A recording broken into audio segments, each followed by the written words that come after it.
just give us a little overview of your children and Go ahead, when honey. they came and where they came and who they are. Well, my husband Ben's father is a Ben, but he wasn't in the picture for very long. So we had a son, our first child, and we named him Ben. But he wasn't Ben Jr. He was Benjamin Edwin. My father's first name was Edwin. So Ben was born, and 2 years later, his brother Brad. And they were the best of friends. They got along very well. And then David came into the picture. David, and soon after David was born, Marty came in, and Marty was born on New Year's Eve. Then we waited 5 years. We had those 4 little boys, and they were wonderful. We had a young man in our ward that was raised by his grandparents, and they were lovely people. And his name was Holger, and he used to sit with me in church and help me with these little boys. Then he was also began dating and would borrow our car. We would offer it to him, and he would borrow our car and then bring it back on Sunday morning at church.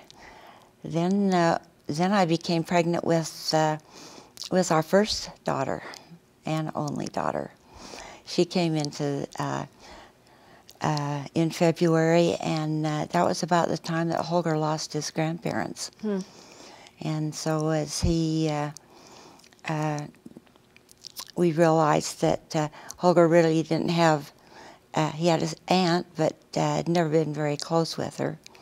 So we invited him to come and live with us. And he was happy to do that. And then 2 weeks later, Nanette was born. But I have to interrupt her. The doctor came and said, well, your wife's giving birth to another baby. I said, what was it, a boy or a girl? And he said, you better come and see. He wouldn't tell me. And as I walked out and they were wheeling her out of the delivery room, she was crying and crying. She says, honey, we got a girl. I got my girl. I got my girl. She was so tickled. Who came after Nanette? Then Steve was born. And then Steve had a younger brother. So Nanette had 5 older brothers and 2 younger brothers. So she really didn't ever act like a girl. She didn't whine, she didn't cry, she didn't beg. She just carried on with her brothers worshiping her. I had told the children that we can make this little girl anything we want. We can tease her and be mean to her, and she'll just be a little brat. Or we could just love her and play with her and treat her like a little angel, and she'll be just a sweet little sister. And that's exactly what they did. They could hardly wait to take her for show and tell.